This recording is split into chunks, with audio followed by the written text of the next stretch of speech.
During the Pennsylvania election hearing, a witness claimed that voting machines used in the U.S. were built for manipulating elections, and alleged that according to his team's research, up to 1.2 million votes could have been altered in Pennsylvania. So all of these election systems. Phil Waldron, a cybersecurity expert dealing with intelligence and information warfare for some 30 years, was a witness at the hearing. Waldron said that he and his team have been researching voting system manipulation issues since August. He told the committee that the voting systems in Pennsylvania and elsewhere in the U.S. were built to be manipulated.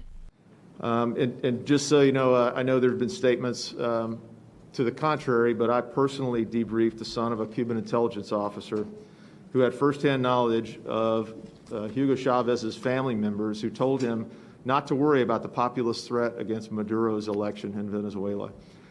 Quote unquote, that it was guaranteed. Their father invested the money to build the SGO voting machine system. He said the man who told him this has written a sworn affidavit. Waldron said U.S. voting systems like Dominion have similar code and similar function, and have a common DNA to holding company SGO's Venezuelan-linked Smartmatic. So these systems, in a nutshell, allow authorized and unauthorized users to cancel votes, shift votes, preload votes, vote blank ballots, all in real time and in large numbers. He also alleged the machines are connected to the internet and have servers outside the U.S. Our experts and other academics believe that up to 1.2 million Pennsylvania votes could have been altered or fraudulent. This is what we discovered in the last 22 days. But he said that only a detailed forensic analysis would show how many Pennsylvanian votes had been manipulated. After the allegations were made, Dominion released a statement late on November 25th, saying that Dominion has no ties to Smartmatic or Venezuela. Attorney Sidney Powell's Georgia lawsuit includes a sworn affidavit from an alleged Venezuelan whistleblower who claims to have been present when Smartmatic was created to rig elections for Hugo Chavez. He also alleges Dominion shares Smartmatic software. Grace Coulter, NTD News. And a data analyst has reviewed voting data in several swing states. He says his findings are enough to overturn the results in at least 3 of them. His evidence appears to suggest the election results could be turned to favor President Trump. NTD's Kevin Hogan has more. A data analyst performed 35 experiments in 5 states regarding voter data in the presidential election. According to his findings, in at least 3 of the states, the number of questionable or potentially fraudulent ballots exceeds the vote margin between Trump and Biden. The leader of the Voter Integrity Project, Matt Brainerd, explained his findings in an interview with Crossroads host Joshua Phillip. Brainerd said he found over 1,000 voters in Georgia who listed themselves at addresses that are post offices or other facilities the Postal Service leases or owns, like FedEx or UPS stores. They also disguised their P.O. boxes as apartments. So rather than saying P.O. Box 123, the address is listed as apartment 123. And that's a major red flag. And what's also remarkable about these individuals is that almost all of them voted early absentee. Very few voted in person. So that really raises a red flag because they're illegally registered, and not just incidentally, but intentionally meant to deceive by listing, suite number or unit number rather than technically what it is, which is a box number. For example, a voter listed his or her address as 724 Charlie Smith Senior Highway, St. Mary's, Georgia, apartment 5402. But that address is not an apartment building, it's a post office.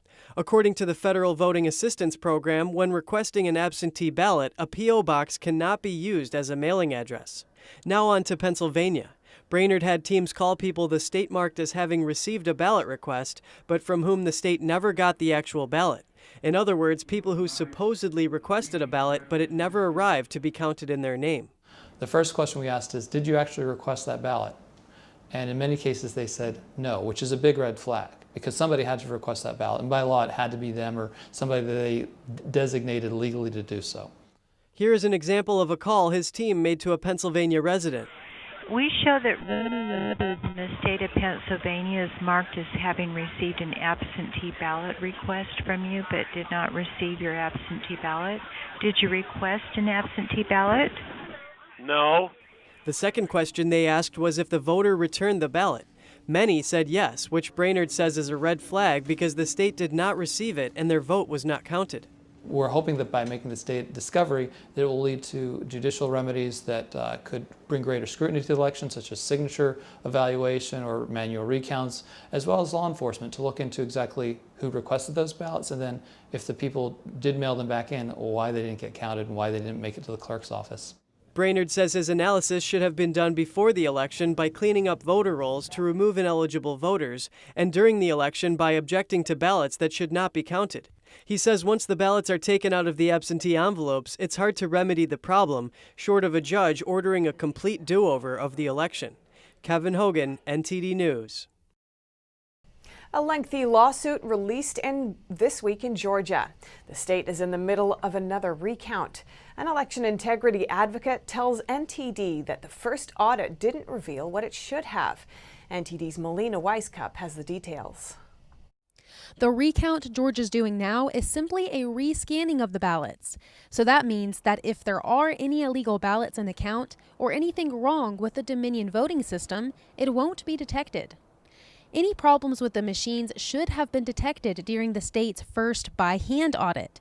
However, the directions given to election boards made it impossible to detect any potential irregularities. That was another problem, that not only did the Secretary of State collect the numbers, he then ordered the counties to certify their existing electronic totals if their hand count was within 0.5%. Since many counties were still submitting their results from the Dominion voting machines, he said the first by-hand audit didn't uncover the problems that it was meant to find. There's 159 counties in the state of Georgia, so if you have, I think the margin now is 10,000, it would be less than 100 votes per county that would change the outcome of the election, maybe 70, 80 votes. The 100-page Georgia lawsuit released this week alleges that the start of massive fraud begins with the election software and hardware from Dominion Voting Systems Corporation. Favorito says he warned state officials of the problems with Dominion long ago, only to be ignored. So we argued for 2 years with the legislature, the Secretary of State's office, and the Voting System Commission with hundreds of people explaining that no, this is not the kind of system that Georgia needs, and they bought it anyway. So since the first by-hand count didn't serve its purpose of exposing problems with the machines, and the second recount is simply scanning ballots using the machines, what's the purpose of the Trump campaign requesting this second recount? And in asking for the recount, it opens up the door for him to challenge individual ballots. And that's where, and individual voters for that matter. He expects the Trump legal team will be looking to challenge individual ballots, such as those that look like manufactured ballots, as well as potential missing ballots, and ballots turned in with invalid addresses. Any ballots like these can all be challenged directly once the recount numbers come in next week. Reporting by Melina Weisskopf, NTD News.